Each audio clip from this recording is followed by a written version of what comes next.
우리 하나님의 은혜가 우리 온 성도들에게 함께하기를 바랍니다. 우리가 이 신명기의 율법을 통해서 모세가 강조하는 하나님의 나라, 이스라엘 백성들이 가나안 땅에 들어가서 이룰 하나님의 나라가 무엇인가를 우리가 살펴봅니다. 오늘 이제 23장 19절에서 25절까지는 세 가지의 율례의 말씀이 있습니다. 첫째는 형제에게 구워줄 때는 이자를 받지 마라. 이자를 받지 말라. 두 번째, 하나님 앞에 서원한 거 있으면 이거는 절대로 더디 갚지 마라. 빨리 실행하라 하는 얘기. 그리고 세 번째는 이웃의 포도원이나 곡식밭에 들어가면은 손으로 따먹는 건 얼마든지 따먹어도 된다. 배불리 따먹어라. 그러나 그릇에 담아서 나오셔도 안 되고 또 딸 때 낫으로 도구를 가지고 많이 수확을 해서는 안 된다. 그래서 이 세 가지의 율법을 말씀을 합니다. 그래서 이 세 가지 율법 하나하나가 다 이제 각각의 의미가 있지만 오늘 우리가 세 가지 율법을 다 같이 한번 살펴보면서 이 세 가지 율법에 흐르는 게 관통하고 있는 그런 내용이 바로 돈의 문제입니다. 돈, 재물의 문제. 세상 사람들이 이 돈이라고 하는 이 문제 앞에서 자유로운 사람이 아무도 없습니다. 부자는 여전히 부자 되려고 애를 쓰고 가난한 사람은 가난한 것 때문에 염려가 많고 부자 되었다고 평안한 게 아니라 그걸 지키려고 또 애를 쓰고 하여튼 이 세상에서 사람들이 살아가는 데 있어서 이 돈이라고 하는 문제를 결코 떼어놓을 수가 없다는 얘기입니다. 그래서 오늘 말씀의 제목이 하나님 나라의 재물관, 재물에 대한 어떤 생각을 가질 것인가 하는 문제. 그래서 하나님 나라의 재물관입니다. 여러분 돈 다 필요하시지요? 돈 필요 없는 분 계십니까? 다 돈이 필요하고 또 돈을 잘 쓰고 또 돈을 많이 가지고 싶고 이게 보통 모든 사람들이 가지고 있는 문제들이에요. 그런데 이제 문제가 뭐냐 하면 예를 들어서 어떤 주로 이제 예를 청년들이 그런 경우 많지요. 오늘 교회 왜 안 나와서 알바 갔어요. 알바 갔다는 얘기가 뭐예요? 돈 때문에 하나님 앞에 예배를 못 드린다 이거잖아요. 물론 뭐 청년뿐 아니라 어른들도 마찬가지고 직장 때문에 뭐 어쩔 수 없다 전부 그 얘기들이죠. 전부 어쩔 수 없다는 얘기야.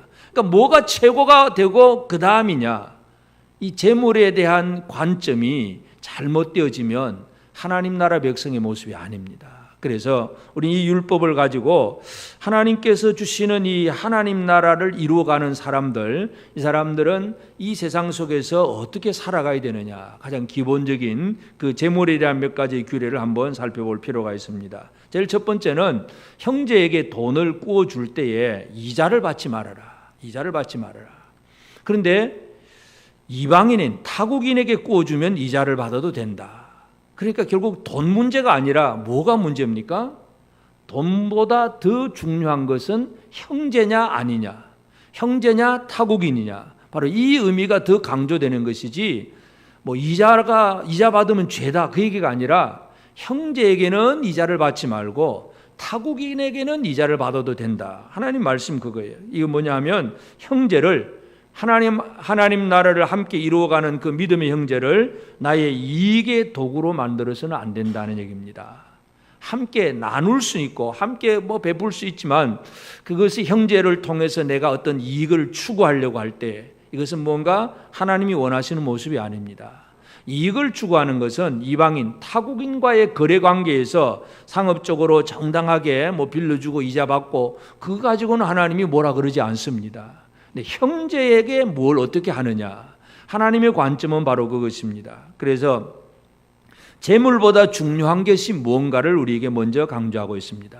세상 사람들은 돈이 최고라고 얘기를 하지만 돈보다 더 소중한 것이 뭐냐, 이 말씀에서는 형제의식. 그래서 이 믿음의 형제들, 하나님 나라를 함께 이루어 나가는 그 하나님의 백성들, 형제들의 그 관계가 더 소중하다는 얘기입니다. 형제들이 가난할 수도 있고 또 형제들 중에는 부자도 있을 수 있고, 그래서 다 같이 예수를 믿지만 부자도 있고 가난한 사람도 다 섞여 있습니다. 근데 그걸 가지고 하나님께서 공산주의처럼 다 가져와라 그래가지고 막 일률적으로 배급해주고 그런 얘기가 아니라 있는 형제가 다른 연약한 가난한 형제에게 구워줄 수 있습니다. 얼마든지 베풀어주고 구워주는데 그 가난한 형제를 내 이익의 도구로 만들어서는 안 된다. 이게 하나님의 율법입니다.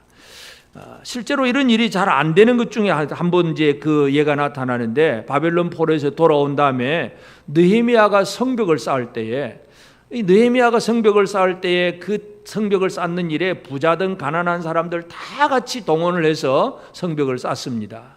그런데 바깥에서 오는 어떤 환란, 반대, 핍박, 조롱 막 이런 것도 이겨 나가야 되지만, 또 어떤 문제가 생기느냐 하면 느헤미야 5장 7절에 보면 깊이 생각하고 귀족들과 민장들을 꾸짖어 그들에게 이르기를 너희가 각기 형제에게 높은 이자를 취하는도다 하고 대회를 열고 그들을 쳐서, 자, 이 느헤미야 당시에 이 유대인들 사이에 부자도 있고 가난한 사람도 있습니다. 그런데 가난한 사람들은 살다 보면 늘 빚을 질 수밖에 없잖아요. 그냥 또 구으러 가고. 그런데 문제는 부자들이 높은 이자를 취했다. 그러니 가난한 사람들은 이제 처음에는 돈 좀 빌리다가 그 다음에는 안 되니까 결국은 뭐 자녀까지도 종으로 내놔야 되고 뭐 땅 다 집 문서 다 날라가 버리고 아무것도 없는 이자에 이자를 더해가는 이 계속 그러다 보면 악순환이 되어 버리니까 이제 이 가난한 사람들이 못 살겠다고 이제 느헤미야에게 호소를 한 겁니다. 그래서 느헤미야가 대회를 다 모아놓고 그 부자들을 쳐서 얘기를 합니다. 아주 엄하게 꾸짖으면서 우리가 이랬어야 되겠느냐, 율법이 이렇지 않지 않느냐 하고 느헤미야가 그 얘기를 하고, 결국은 그 부자들이 우리가 잘못했다 하는 걸 다 인정을 하고 다 되돌려 보내고 또 탕감도 해주고 그런 일을 합니다. 그래서 사람이 살아가다 보면 이 돈에 매이기 시작하면 형제보다 돈에 더 집중하게 됩니다. 그렇게 되면 형제를 내 이익의 도구로 삼을 수밖에 없어요. 이게 바로 타락한 모습들인데, 그래서 첫 번째 하나님의 율법의 말씀은 이 형제에게 돈을 구워줄 때는 절대로 이자를 받지 말아라. 타국인에게는 얼마든지 그렇게 해도 된다. 하나님의 관심은 돈이 아니라 형제라고 하는 사실을 우리는 기억을 해야 됩니다. 두 번째는 21절부터는 서원하거든 갚기를 더디하지 마라. 서원을 했으면 하나님 내가 얼마만큼 어떻게 드리겠습니다. 이번에 내가 뭐 집을 팔아서 드리겠습니다. 땅을 팔아서 어떻게 하겠습니다. 내가 어떻게 하겠습니다. 하여튼 자기는 마음대로 서원을 할 수가 있습니다. 그러면 그 서원을 한 것을 더디하지 말지니라. 미루지 말라는 얘기입니다. 더디한다는 거, 이게 뭔가 드려야 되는데 이게 자꾸 미루어진다는 얘기는 결국 내 안에서 욕심이 살아있을 수밖에 없습니다. 욕심이 살아있다 보면 더디할 수밖에 없습니다. 그래서 더디하지 마라. 다윗은 시편 15편 4절에 그런 얘기를 합니다. 그의 눈은 망령된 자를 멸시하며 여호와를 두려워하는 자들을 존대하며 그의 마음에 서원한 것은 해로울지라도 변하지 아니하며, 서원한 것은 절대로 변하지 않고 더디하지 아니하고 하나님 앞에 드리는 것. 결국은 재물보다 중요한 게 뭡니까? 하나님과의 관계예요. 하나님과의 관계, 형제와의 관계, 하나님과의 관계. 이것이 바로 돈보다 더 소중한 것이라는 얘기입니다. 그런데 사람들은 이 가치관을 아직도 깨닫지 못하고, 물론 말로는 다 얘기를 합니다만은 실제로 돈 문제 앞에서 하나님보다, 예배보다 뭐예요? 돈 벌어야 되니까 알바 가야 되고 직장 나가야 되고 뭐 하나님과의 관계는 나중이고 우선이 급하니까 그냥 돈에 매여 있는 이런 모습들, 이건 우리 속에 얼마든지 찾아볼 수 있는 그런 내용들입니다. 그래서 이 율법은 돈보다 중요한 것이 형제이고 돈보다 중요한 것이 하나님과의 관계 속에서의 신실함이다. 이 소중한 것을 결코 잃어버려서는 안 됩니다. 신약 성경에 예루살렘 교회의 아나니아 삽비라 부부도 서원을 했습니다. 야, 우리도 드리겠습니다 하고 이제 집을 다 팔아서 가져오는데 아나니아 삽비라는 더디는 안 했는데 문제는 뭐냐면 속에 탐심이 생깁니다. 이거 다 드리고 나면 우리 뭐 먹고 살까? 그러니까 절반을 감춥니다. 감춰놓고는 다 가져왔습니다. 이 거짓말 때문에 결국 아나니아 삽비라 부부가 즉사를 합니다. 그 자리에서 즉결 처분을 당하는데 이게 또 모든 성도들에게 아주 경고의 표시가 되죠. 하여튼 하나님 앞에 서원한 것은 더디하지 말지니라. 그래서 돈이 필요하긴 하지만 가장 중요한 것이 뭐냐? 우선순위 어디가 더 가치가 있느냐? 형제관계 그리고 하나님과의 관계. 이게 더 우선순위라고 하는 사실을 분명히 보여주고 있습니다. 율법의 강조점을 우리가 잘 이해를 해야 됩니다. 또 세 번째는 이웃의 포도원에 들어갈 때 마음대로 포도를 배불리 먹어도 된다. 또 이웃의 곡식밭에 들어가서 손으로 그 이삭을 따도 된다. 그런데 포도를 그릇에 담지 마라. 곡식을 딸 때 낫으로 손을 대지를 말아라. 낫을 댄다. 그 얘기는 뭡니까? 하나님은 이 이스라엘 백성들의 그 농부들, 토지가 있고 곡식밭이 있고 포도원이 있는 사람, 이 사람들은 부자예요. 이 사람들에게 하나님께서 은혜를 주셨을 때에 가난한 이웃들이 얼마든지 그 밭에 와서 손으로 좀 포도 따먹고 또 곡식 익어갈 때 손으로 이삭 좀 굵어서 먹고 이런 정도는 얼마든지 베풀도록 하나님께서 하셨습니다.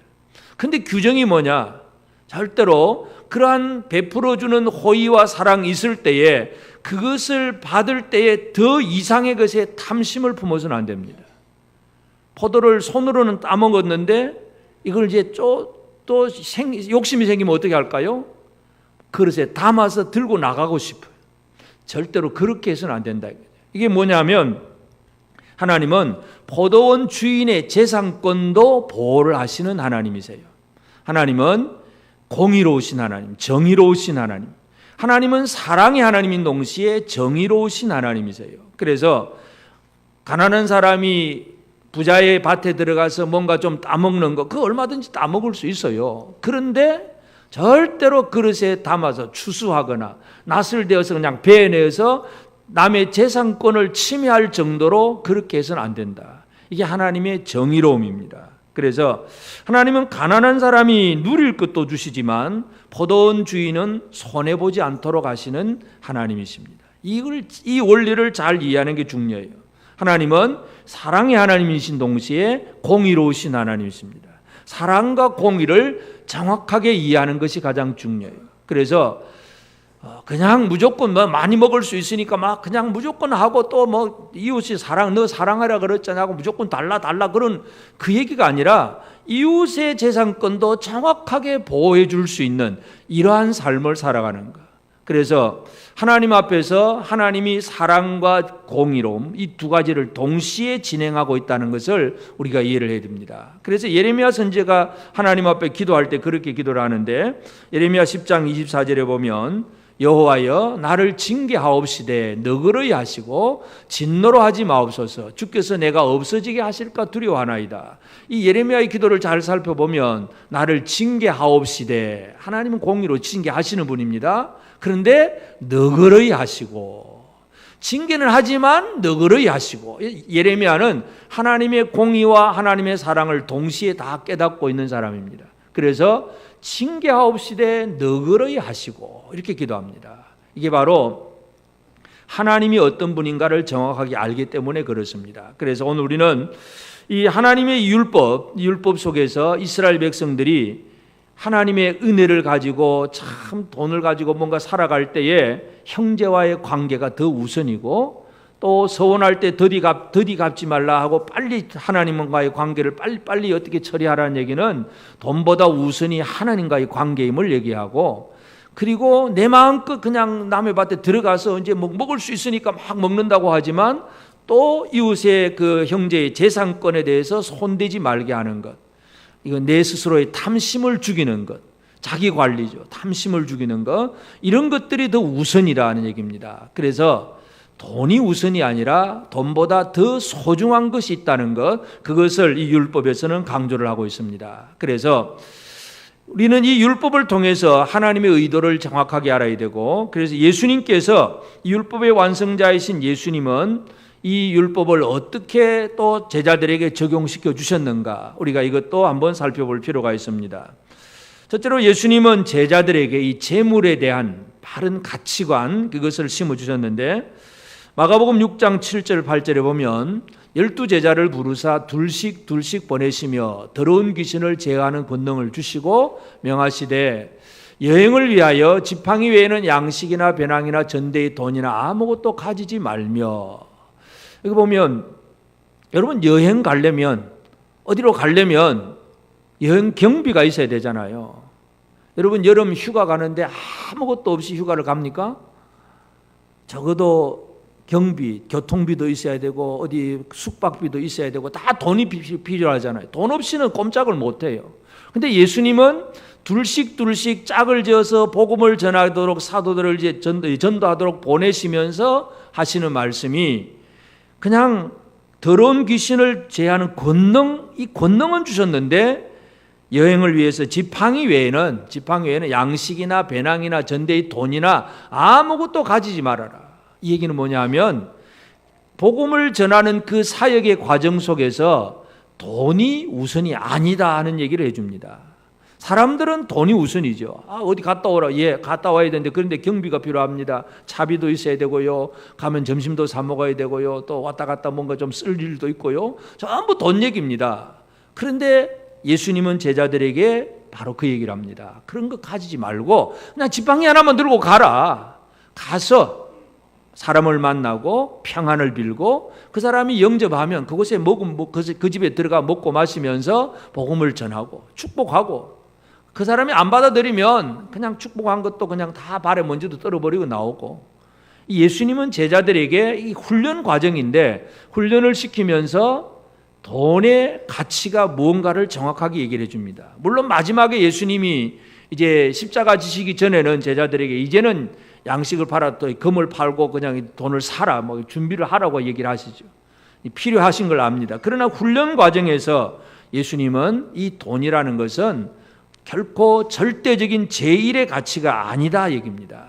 세상 사람들은 돈만 있으면 다 되고 돈이 없으면 큰일 나는 것이고 돈 없으면 아무것도 못한다. 이게 돈에다가 최고의 가치를 두고 있습니다. 그런데 예수님은 돈 없이도 얼마든지 하나님의 일들이 이루어지고 있다는 것, 그 얘기를 하고 있습니다.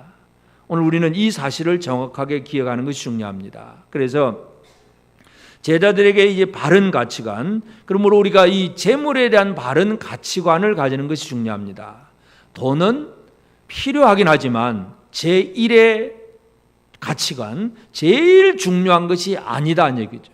그래서 이 재물에 대한 가치관을 예수님께서 그렇게 제자들을 보내면서 훈련을 시키셨고, 그 다음에 또 이 돈에 대해서 어떤 선한 청년이 예수님 앞에 이제 질문을 하러 왔습니다. 왔을 때 그에게 대답도 해주시면서 돈에 대해서 많은 얘기를 하셨는데 예수님의 사역을 보면 하여튼 이 돈을 가지고 어떻게 써야 되느냐 이것도 또 먼저 말씀을 합니다. 그럼 돈이라고 하는 것은 그 자체에 선악이 있는 것이 아닙니다. 가치 중립적입니다. 어떤 사람은 돈은 더럽고 영적인 거, 뭐 기도하는 것만 깨끗하고 이게 이원론적인 생각이에요. 여러분 돈은 그렇지 않습니다.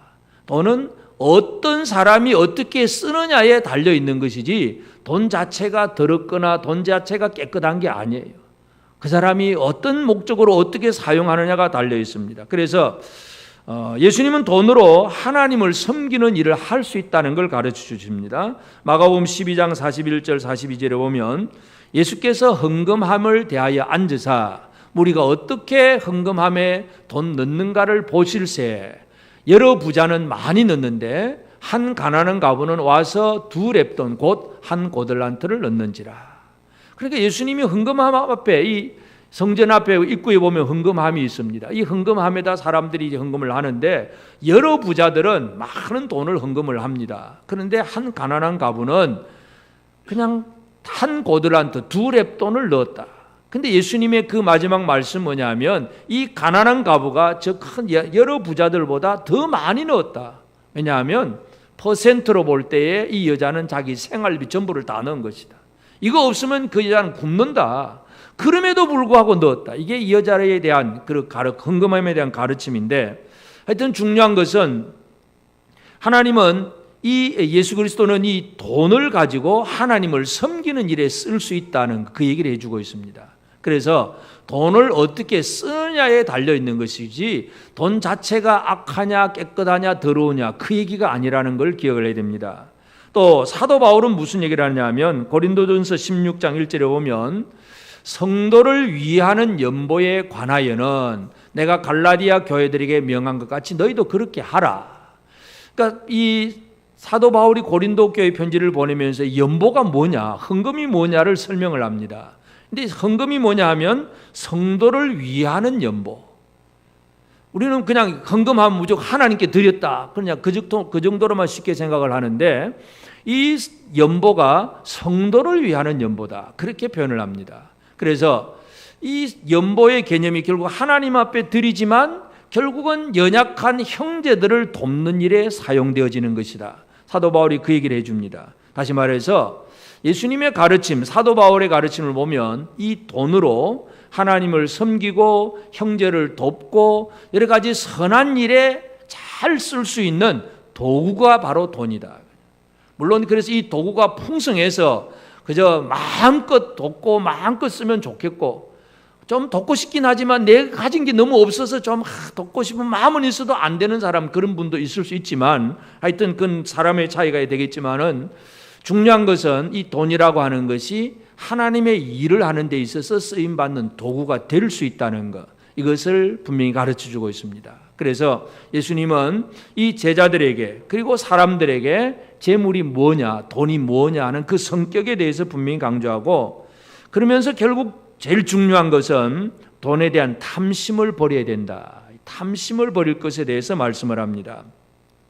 어떤 청년이 예수님 앞에 나와서 내가 어떻게 하면 영생을 얻을 수 있습니까? 하고 영생에 대한 질문을 합니다. 그러니까 예수님 제일 처음에는 십계명에 있는 말씀, 계명을 말씀하면서 이거 다 지켜라 하니까, 그거 나 다 어렸을 때부터 다 잘 지켰습니다. 잘 지켰다. 그래, 그러면 네 있는 재산 팔아가지고 좀 가난한 자에게 나눠주고 나를 따르라. 그때 그런 예수님의 말씀을 들었을 때에 마가복음 10장 22절 23절에 보면 그 사람은 재물이 많은 고로 이 말씀으로 인하여 슬픈 기색을 띠고 근심하며 가니라. 예수께서 둘러보시고 제자들에게 이르시되 재물이 있는 자는 하나님의 나라에 들어가기가 심히 어렵도다. 이 있는 것 많은 걸 가졌는데 이걸 팔아서 가난한 자들에게 나눠주라고 하니까 슬픈 기색을 띠고 근심하면서 돌아갔습니다. 자, 이거 영생을 얻으려고 예수를 찾아왔는데 이거 지키라 저거 지키라, 그 계명 나 잘 지켰습니다. 안식일도 지키고 우상 숭배 안 하고 철저하게 뭔가 잘했습니다 하는데 마지막 딱 한 가지, 이 사람에게 있어서의 문제는 재물의 문제가 그의 아킬레스건이었습니다. 예수님이 그걸 딱 건드린 거죠. 너는 돈이 많으니까 팔아서 가난한 자들에게 줘라. 그걸 못하는 거예요. 그래서 예수님이 그 결론이 뭐냐 하면 재물이 있는 자는 하나님 나라에 들어가기가 심히 어렵다. 부자가 천국 가기가 심히 어렵다. 그렇게 말씀을 합니다. 다시 말해서 탐심이 가장 큰 문제입니다. 돈이 필요 없다는 얘기가 아니라 돈은 얼마든지 가질 수가 있습니다. 그러나 돈에 대한 탐심이 되면, 결국 탐심이라고 하는 것은 사도 바울은 우상숭배라고 얘기했는데 골로새 3장 5절에 그러므로 땅에 있는 지체를 죽이라 곧 음란과 부정과 사욕과 악한 정욕과 탐심이니 탐심은 우상숭배니라. 탐심이 우상숭배란 얘기는 돈에 대한 탐심은 뭐냐 하면 돈을 섬기는 사람이란 얘기입니다. 여러분은 돈에 대한 탐심이 좀 있으십니까? 없으십니까? 좀 많이 벌고 싶지 않습니까? 별로 관심이 없으신 거네. 좀 많이 벌고 많이 가지고 싶고 뭔가 많이 소유하고 싶고, 이게 물론 우리가 열심히 일하고 하나님 많은 것을 주셔서 누리는 것 그 자체는 죄악이 아닙니다. 그러나 돈을 사랑함으로 돈에 대한 탐심을 가지게 될 때에 그것이 우상숭배라죠. 우상숭배가 뭐예요? 돈을 섬기는 사람이 된다는 얘기입니다. 그래서 예수님이 말씀하신 것은 그 선한 청년, 영생을 구하는 청년, 진짜 착하게 바르게 잘 살았던 청년이 마지막 한 가지 탐심으로 인하여서 재물의 문제를 속에서 해결하지 못할 때에 그 사람은 근심하며 돌아가 버렸다고 했는데, 바로 그 사람은 이 탐심의 문제를 해결하지 못한 거예요. 자기 딴에는 열심히 이렇게 착하게 살면 나는 하나님 나라에 들어갈 수 있을 거야, 그렇게 생각을 했는데 예수님 말씀 한마디에 그 청년은 그냥 낙심하며 돌아가 버리고 말았습니다. 그러므로 오늘 우리에게 있는 문제가 뭐냐 하면 탐심의 문제입니다. 여러분, 우리 모두가 이 탐심으로부터 결코 자유로울 수가 없습니다. 이 세상에 어떤 사람이든지 간에 하여튼 이 탐심이 들어가면 뭔가 큰 문제가 발생합니다. 성경에 이 재물에 대한 탐심으로 잘못하는 사람들 얘기가 참 많이 나오는데 발람 선지자도 그렇고 많은 사람들이 이 재물에 대한 탐심으로 무너진 그런 얘기들을 많이 합니다. 그러므로 이제 오늘 우리는 이 율법이 그대로 오늘 우리 지금 이 시대에도 이 율법의 정신이 그대로 우리의 삶에서 지켜져야 됩니다. 그런데 실제로 우리의 삶을 돌아보면 그렇지 않은 경우들이 너무나 많다는 것을 우리가 기억을 할 필요가 있습니다. 그래서 제일 첫 번째 우리가 해야 될 일이 뭐냐 하면 재물에 대한 바른 가치관을 세우는 것입니다. 다시 말해서 돈보다 중요한 게 무엇이 있는가? 돈이 최고이냐? 아니면 그보다 더 소중한 것이 있느냐? 이걸 우리가 다시 한번 정립할 필요가 있습니다. 하나님은 형제라고 하는 단어를 말씀을 하셨는데 지금 또 그 외에도 많은 것들이 있습니다. 영적이거나 도덕적인 가치관들, 돈보다 더 소중한 것들, 이게 얼마든지 우리 중에는 있습니다. 이것을 바로 세워가는 것이 가장 중요한 일입니다. 예를 들어서 돈은 많이 있는데 형제가 없다면, 함께 사랑을 나눌 형제가 없다면 그 돈은 아무 의미가 없는 돈입니다. 그래서 무엇이 더 소중한가? 이것을 우리는 정확하게 이해를 해야 됩니다. 이 가치관을 자꾸 이제 잃어버리게 되면 결국 돈의 노예가 되는데, 세상에서 부자 중에서 참 이 큰 부자였던 이 솔로몬의 잠언에 보면, 잠언 22장 1절에 보면 많은 재물보다 명예를 택할 것이요 금이나 은이나 금보다 은총을 더욱 택할 것이니라. 그래서 재물보다 명예, 금보다 은총, 뭔가 더 소중한 것, 더 가치 있는 것이 뭐냐? 솔로몬은 그 얘기를 하고 있습니다. 솔로몬은요, 세상에서 진짜 비교할 수 없을 만큼의 큰 부자입니다. 하여튼 엄청난 계산할 수 없는 그런 재산을 가진 사람이 솔로몬 왕인데, 그 솔로몬 왕은 지혜를 가지고, 하나님이 주신 지혜를 가지고 깨달을 때 이 돈 이게 아무것도 아니구나 하는 걸 알게 됩니다. 그래서 많은 재물보다 명예가 더 소중하다. 하나님의 아들이라고 하는 그 이름이 소중한 것이고, 이 은이나 금보다 하나님의 은총이 더 소중한 것이다. 더 소중한 것을 우리는 기억을 해야 됩니다. 여러분, 더 소중한 것을 받기를 원하십니까? 좀 덜 소중한 것을 받으려고 애를 쓰겠습니까? 더 소중한 것, 더 가치 있는 것, 이것이 우리의 삶에서 분명히 이루어져야 됩니다. 그래서 이 가치관이 무너지면 뭔가 모든 것이 잘못됩니다. 이 한국 교회 안에도 지금도 많은 사람들이 말하고 있는 내용 중에서 하나가 맘모니즘, 돈을 섬기는 사람. 이 교회 안에도 마찬가지잖아요. 물량주의 또는 기복신앙.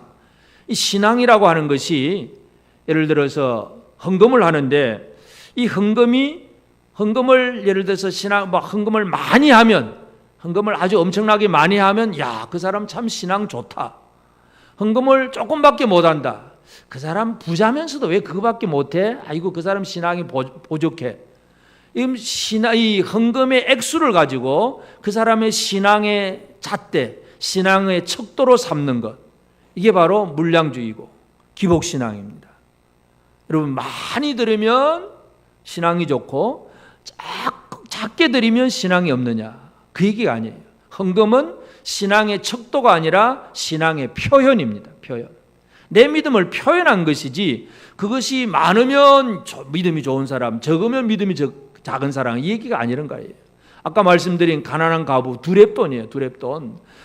이 부자들 앞에 두렙돈은 아무 하찮없는, 별 쓸모없는 동전일 수도 있습니다.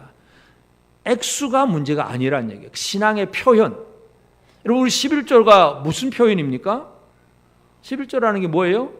내게 주신 모든 것이 내 것이 아니고 하나님의 것입니다. 하나님의 것임이라고 고백하는 것이 11조 헌금이고, 또 우리 모든 삶에서 어떤 일어난 감사하는 마음들, 감사헌금이, 그 감사하는 마음의 표현이 감사헌금이지, 그 사람이 11조 많이 했으니까 또 복 많이 받을 거다, 액수를 가지고 계산하는 사람들은 아직도 기복신앙이에요. 이게 아직도 한국교회 안에는 여전히 숨어 있습니다. 또는 이 교회 전체, 총회 전체 문제일 수도 있지만, 이 한국의 큰 교단들 이제 9월 달에 가면 또 총회를 하는데, 총회장 한번 당선되려면 몇 억씩 들어갑니다. 참 그 얘기를 들으면서 그래도 참 재건교회 안에서 이 총회장 돈 안 쓰고 총회장 되는 재건교회 안에서 목회를 한다는 게 참 감사한 일이기도 한데요. 하여튼 이 뭔가 이 돈이 들어가야 노회장 되고 총회장이 되고 뭐 어떤 한 자리 맡고 이게 전부 물량이고 돈을 섬기는 교회가 되어버렸어요. 이게 타락한 교회 모습이에요. 이런 일들이 지금도 많다는 거예요. 이게 참 예수님께서 참 가슴 치실 일인데 한국 교회가 우리 모두가 함께 해결해야 될 죄악입니다. 돈이 우선이 아니다. 우리 말로는 다 그러잖아요. 말로는 다 그러면서도 실제로는 여전히 기복신앙이고 물량주의고 금권주의고 뭐 성직을 매매하고 막 이런 얘기들, 이런 것들이 지금도 많다는 거예요. 그러므로 재물에 대한 바른 가치관을 가져야 됩니다. 재물은 필요하긴 하지만 최고 우선이 아니다. 돈보다 더 소중한 것이 있다. 이것을 오늘 저와 여러분들이 꼭 기억하게 되기를 바랍니다. 그리고 우리는 재물은 소유가 아니라 재물은 지배를 해야 됩니다. 다스려야 된다는 거예요. 재물은 다스려야 됩니다. 재물은 사람들이 살아가는 삶에 필요합니다. 돈 없이는 참 살기 어렵습니다. 돈이 있어야 양식도 사고 뭐 반찬거리도 사고 교통비도 하고 돈이 있어야 뭔가 사람들이 움직입니다. 돈이 필요합니다. 그렇지만 이것이 결국은 그 돈에 의해서 움직이는 것이 아니라 내가 그 돈을 하나님의 의도대로 잘 지배하고 사용할 줄 아는 것, 이게 가장 중요합니다. 돈이라고 하는 것은 하나님을 섬기기도 하고 사람을 돕는 일에 쓰일 수도 있습니다. 우리가 신명기 이미 살펴보았지만 신명기 14장 24절 25절 다시 한번 보면, 그러나 내 하나님 여호와께서 자기 이름을 두시려고 택하신 곳이 내게서 너무 멀고 행로가 어려워서 내 하나님 여호와께서 그 풍부히 주신 것을 가지고 갈 수 없거든. 그것을 돈으로 바꾸어 그 돈을 싸가지고 내 하나님 여호와께서 택하신 곳으로 가서, 소양목을 끌고 갈 때 너무 힘들면 돈으로 바꿔가지고 돈 들고 가서 성전에 가서 또 예물 드리라. 이 돈이라는 것이 하나님을 섬기는 수단이고 방법이 될 수가 있다는 얘기입니다. 그래서 이 돈을 어떻게 잘 사용하느냐가 중요한 것이지, 이 돈에 대해서 우리가 눌려있는 이 돈의 노예가 되어 있는 그런 생활을 살면 안 됩니다. 신약의 교회 보면 사도행전 4장 34절 35절 보면, 그 중에 가난한 사람이 없으니 이는 밭과 집 있는 자는 팔아 그 판 것의 값을 가져다가 사도들의 발 앞에 두매 그들이 각 사람의 필요를 따라 나누어 줌이라. 초대교회의 모습을 보면 사람들이, 부자들이 막 밭을 빨고 집도 팔아가지고 그걸 어디다 갖다 놓습니까? 어디다 갖다 두었다고요? 사도들의 발 아래, 사도들의 발 앞에. 그냥 헌금했다 이 개념이 아니라 사도들의 발 앞에 갖다 두었다. 그래서 사도들이 그것을 각 사람의 필요에 따라서 나누어 주었다. 이게 첫 번째 초대교회에 헌금하는 모습이에요. 그러니까 발 앞에 두었다는 뭐냐 하면, 돈은 사도들의 발 밑에 있다는 얘기입니다. 발 밑에 있다는 얘기 뭐예요? 지배한다는 얘기입니다. 사도들이 돈을 지배하고, 그래서 그 돈이 뭔가 이 들어온 돈이 또 가난한 자에게로 흘러가게 하고, 물론 또 이제 너무 이제 사람이 많아지고 해서 또 이 사도들이 또 잘 안 되니까 나중에 7 집사를 세우기도 하는데, 하여튼 돈은 발 아래 있는 것입니다. 근데 머리 위에 돈을 두고 사는 사람은 그냥 머리가 시키는 대로 움직여야 됩니다. 여러분은 돈을 지배하고 있는지 지배를 당하고 있는지를 한번 잘 살펴보셔야 됩니다. 돈을 발 아래 두십니까? 머리 위에 두십니까? 머리 위에라도 많기만 하면 좋겠습니까? 많은 돈의 지배를 받으면, 지배받는다는 얘기가 뭐예요? 그냥 그가 시키는 대로 움직일 수밖에 없는 거예요.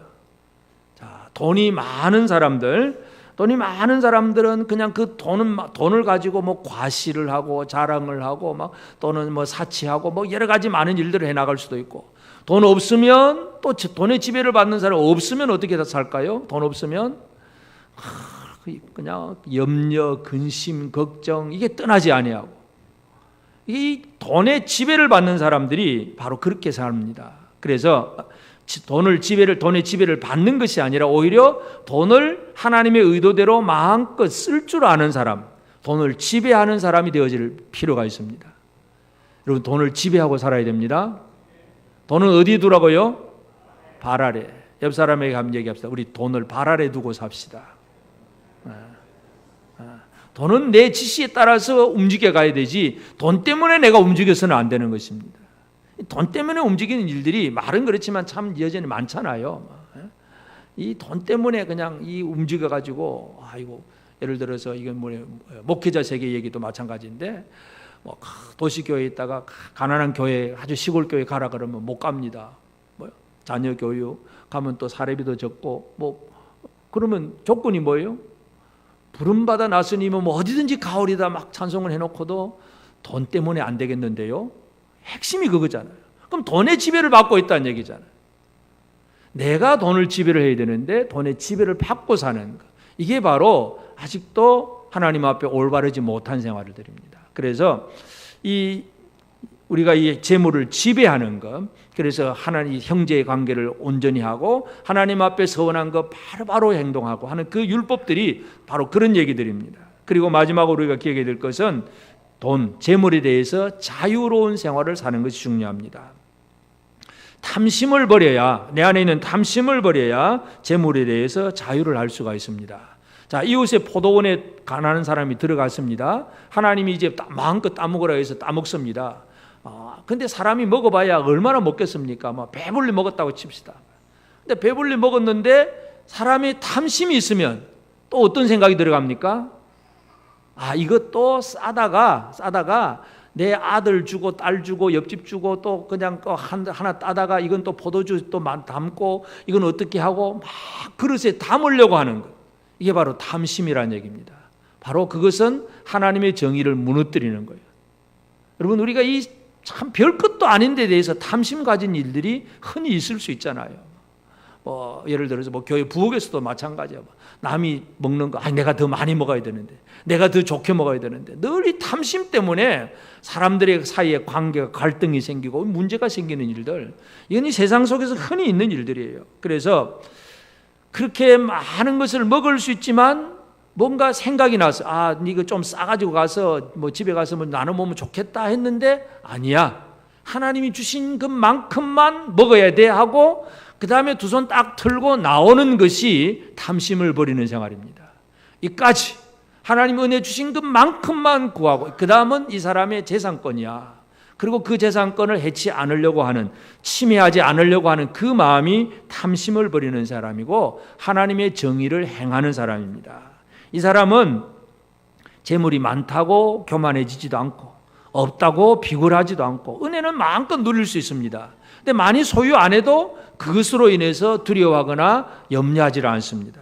이게 사도 바울의 생활인데 이 사도 바울은 자족이라고 하는 단어를 씁니다. 빌립보서 4장 11절 12절을 보면 내가 궁핍함으로 말하는 것이 아니니라 어떠한 형편이든지 나는 자족하기를 배웠노니 나는 비천에 처할 줄도 알고 풍부에 처할 줄도 알아. 모든 일 곧 배 부름과 배 고품과 풍부와 궁핍에도 처할 줄 아는 일체의 비결을 배웠노라.